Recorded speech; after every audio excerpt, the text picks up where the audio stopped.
All right, Shalom. First and foremost, I want to give all praises, honor, and glory to Yahweh, Bahashim, Yahweh Shai, Bahashim, Rakah Kwadash.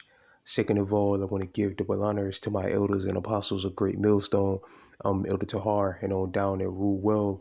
And third of all, I want to give a peace and safety to the hopeful elect out there, the brothers that push this truth, the truth of the King James Bible, and all truth and sincerity throughout the four corners of the globe.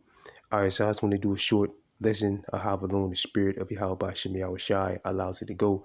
I don't want to name the video. Hey Esau, look at the ancient Egyptians today.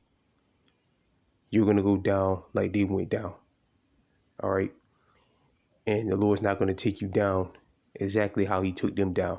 Because we know when you read the book of Exodus, it tells us how the Lord ended that Pharaoh's at that time reign. And after that, Pharaoh and his army or that leadership of Egypt went down. Egypt never came back into power again. The Egyptians never came back into power again. All right. Or Mizraim never came back into power or world dominance again. And the same thing is going to happen to you, Esau. All right. But again, the Lord's not going to take you down that way. He's going to take you down by way of the second death.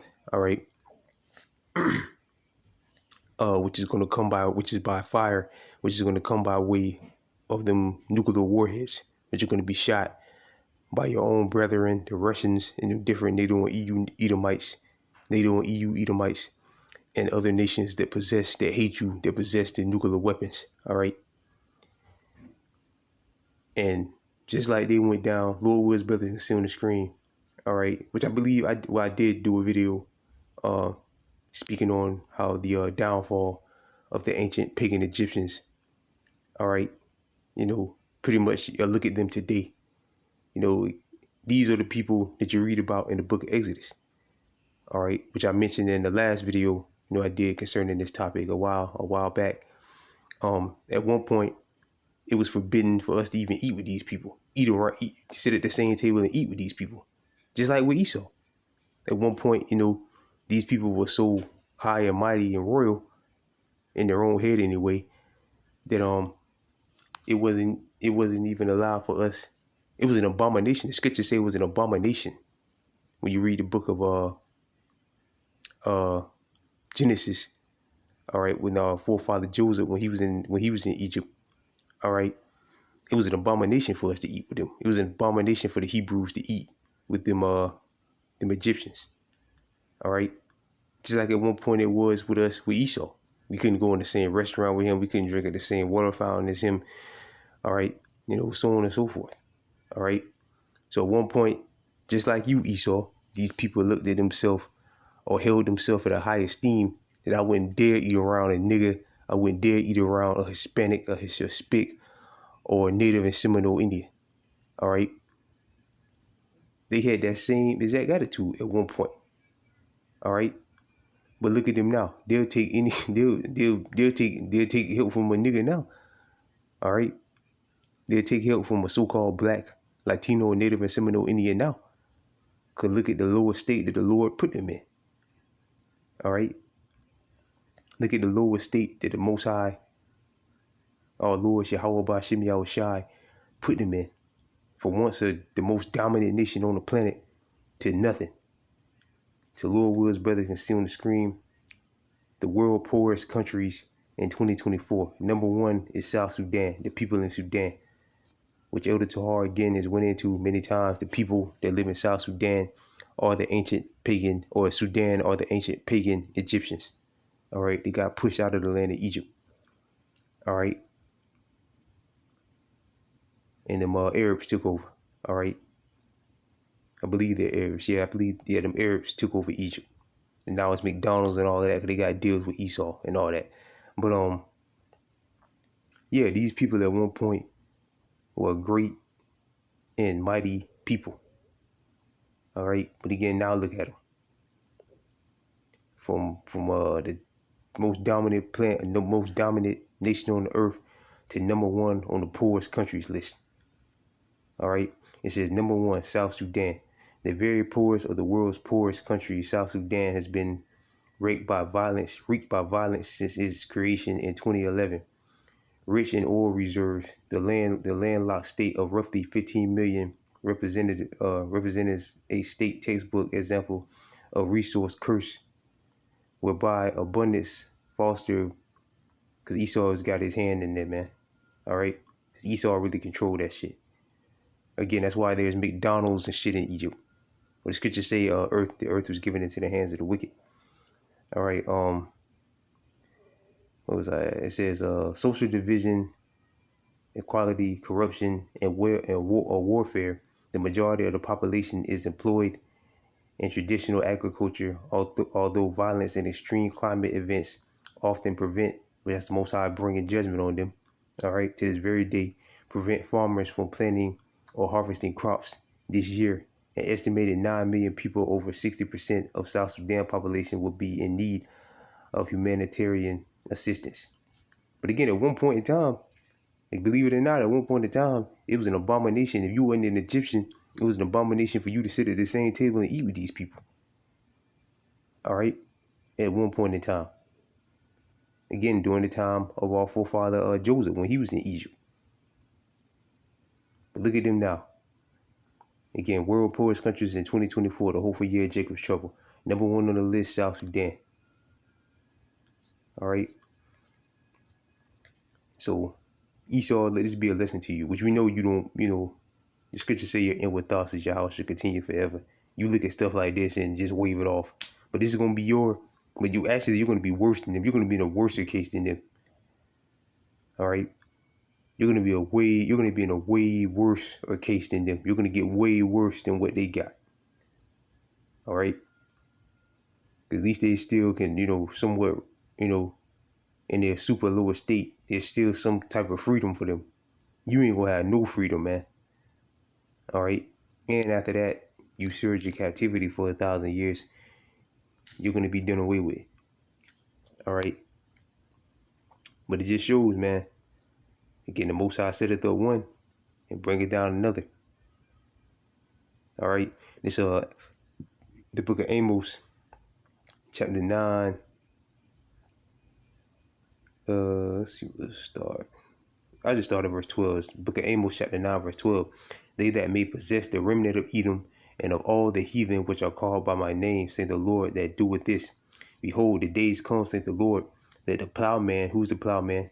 All right, the nation of Israel, just like we was in ancient pagan Egypt, we were plowmen back then. Our ancestors were plowmen back then, meaning slaves, and we're the plowmen now, here in Babylon the Great.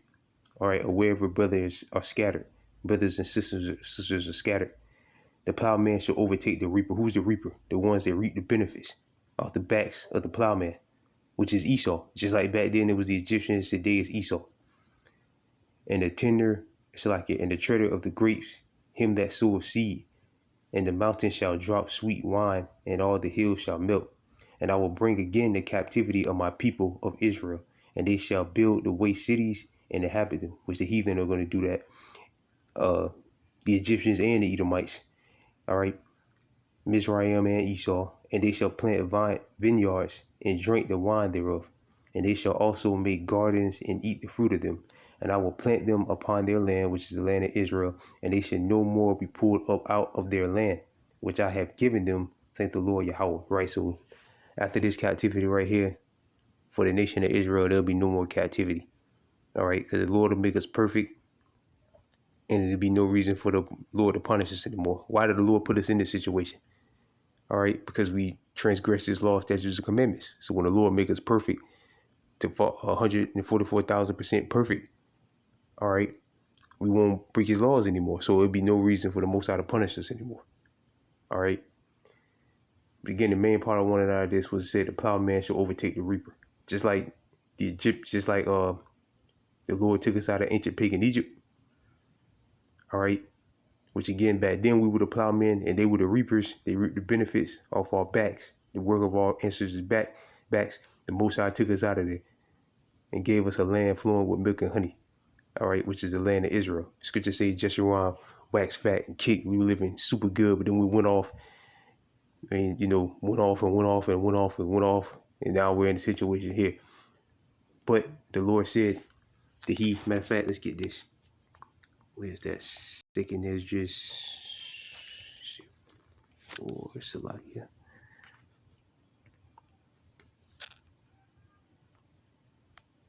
Making sure I got the right spot out here. Let me see something real quick. Okay. 2nd Ezra chapter 3, verse 15. Let me start up a little further. Just 2nd Ezra chapter 3, verse 12. And it happened that when they dwelled upon the earth, began to multiply, and had gotten them many children, and were a great people. And they began again to be more ungodly than the first. Verse 13. And now when they lived so wickedly before them, thou didst choose thee a man from among them, whose name was Abraham. Right, now speaking before, after the flood. All right. We said that they became more ungodly than the first, because the Lord destroyed the earth by way of water. Because like I said, in the book of Genesis, it grieved the Most High in his heart that he created men because they were so wicked. All right. And then after the flood came, the people were still wicked. But among all those wicked people, the Lord chose a righteous seed, which came through the line of our forefather Shem, through the line of our forefather Arphaxad, which our forefather Abraham came out of that line, whose name was Abraham. And him thou lovest, and unto him only thou showest thy will, and madest an everlasting covenant with him, promising him that thou wouldest never forsake his seed. Who's the seed? All right, Isaac and Jacob. Our forefathers Isaac and Jacob, which were that seed, that righteous seed that the Most High is going to deliver the promise to. Like the scripture say in the book of Romans, the 9th chapter. And Isaac shall thy seed be called. And our forefather Isaac gave the blessing to our forefather Jacob, which that blessing got passed down to us. All right. So the Lord said he never forsake Abraham's seed, which is us. Even though Esau is, from the line of Abraham and Isaac, he's not from the line of Jacob. All right, so that's the cutoff. Salakia,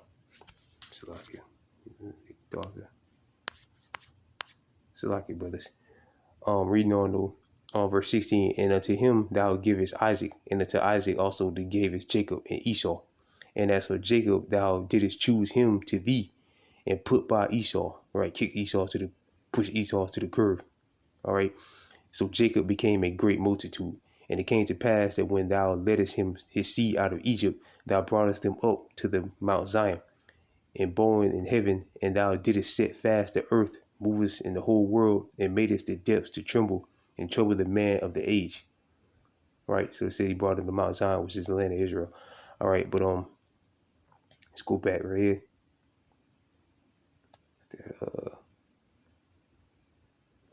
Let's read this real quick. This is 2nd Ezra chapter 1, verse 6. Because the sins of thy fathers increased. Okay, because the sins of thy fathers increased them, for they have forgotten me, and have offended unto strange, and offered unto strange gods. And not I, even he that brought them out of the land of Egypt from the house of bondage, but they have provoked me to wrath and despised my counsels. Okay, I just keep reading. The point is in verse 10. But pull thou off then the hair of thy head, and cast the evil upon them.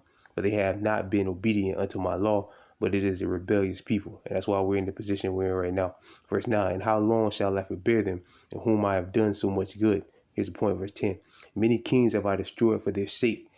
Pharaoh and his servants and all his power have I smitten down. And they stayed down. And they never came back up. The Lord said he smote them down. And look, he really did smote them down. Like I said, they're in need of humanitarian assistance. They can't even feed themselves. All right, because the Lord has cursed the land that they're in. All right, and we don't feel sorry for these people, man. Again, they hate us to this very day, and their ancestors were super harsh to our ancestors, man. And they're gonna pay. They really haven't paid. The Lord destroyed their rulership, and put them down, but they really haven't paid. They gotta go into slavery. All right, which they are. So the Lord said he smote them down, which he did, and they stayed down. All right. It's about to get a lot worse for them. All right, but the same thing's coming to you, Esau. Close with this one. This Jeremiah chapter 16, verse 15. But the Lord liveth, said, but the Lord that liveth, that brought up the children, matter of fact, Salaki. Jeremiah chapter 16, verse 14. Therefore, behold, the days come, saith the Lord, that it should no more be said, the Lord liveth, that brought up the children of Israel out of the land of Egypt. Right, ancient pagan Egypt.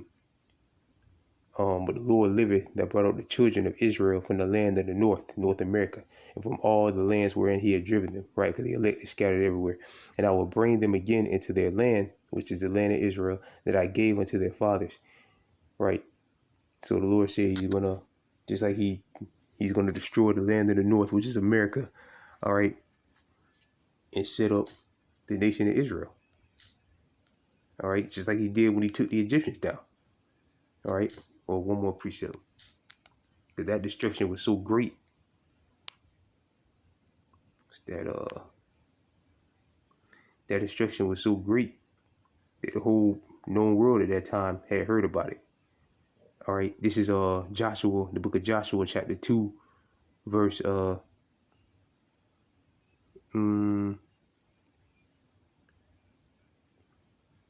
want to see when we get Rahab. I just started 8. It's just the book of Joshua, chapter 2, verse 8. And before they were laid down, she came up unto them upon the roof. Matter of fact, because I want to get a name in this. All right, okay. Not that she's important, but I just want to put a name in it. This is Joshua chapter 2, verse 3. And the king of Jericho sent unto Rahab, saying, bring forth the men that are come to thee, which are entered into the house, for they be come to search out all the country. And the woman took the 2 men and hid them, and said, thus there came men unto me, but I wist not which thou wert. And it came to pass that about the time of shutting of the gates, when it was dark, the men went out, and rather the men went, I will not pursue after them quickly, for ye shall overtake them. Verse 6, but she had brought them up to the roof, Salakia, of the house, and hid them with the stalks of the flocks, which she had laid in order upon the roof. And the men pursued after them, and they way in their way to Jordan, unto the fords. And as soon as they which pursued after them were gone out, they shut the gate. And before they were laid down, she came up unto them upon the roof. And she said unto them, men, I know that the Lord hath given you the land, and that your terror is falling upon us. The terror is falling upon us. Just like when the Lord destroys this place. All right. The Most High is going to put that fear of us on these other nations. All right. They're going to fear us. And that all the inhabitants of the land faint because of you. Right. So our name is going to ring. The name of Israel is going to ring bells in the earth again. All right. Verse 10. For we have heard how the Lord dried up the waters of the Red Sea for you when ye came out of Egypt, and what ye did unto the 2 kings of the Amorites, and that were on the other side of Jordan, Shahan, Salaki, and Og, whom ye utterly destroyed. Right, because on the path to Israel, we ran into some problems along the way, but the Most High took care of them problems for us, man. Just like he's going to take care of Esau, man. All right. One more. It's Revelation chapter 13, verse 9. If any man have an ear, let him hear. He that leadeth into captivity should go into captivity. He that killeth with the sword must be killed with the sword. Here is the patience and the faith of the saints. Right. So again, riches to rags. Esau, you should really take notes, because this is what's going to happen to you. But again, you're going to be in a way worse case than they are. Because these devils, these black devils, they still have some type of freedom. But you're not going to have any freedom. All right. You're going to be getting beat the hell down, beat up, whooped. All types of, man. It's like the scripture said, we're going to meditate terror on you, man. That's how bad it's going to be. We're going to meditate. We're just going to be sitting around thinking about what we're going to do to you today. All right. That's how bad it's going to be for you, man. Esau. All right. But these people was on a high level at one point in life, and now look at them. And Esau, you should take notes, because this is going to happen to you. You're going to fall hard just like they fell. All right. So with that, I pray this lesson was edifying. I want to give all praises, honor, and glory to Yahweh, Bahashim, Yahweh Shai, Bahashim, Rakakwadash, double honors to my elders and apostles of Great Millstone, and peace and safety to you brothers that push this truth and sincerity. And with that, I'm going to say shalom to the elect.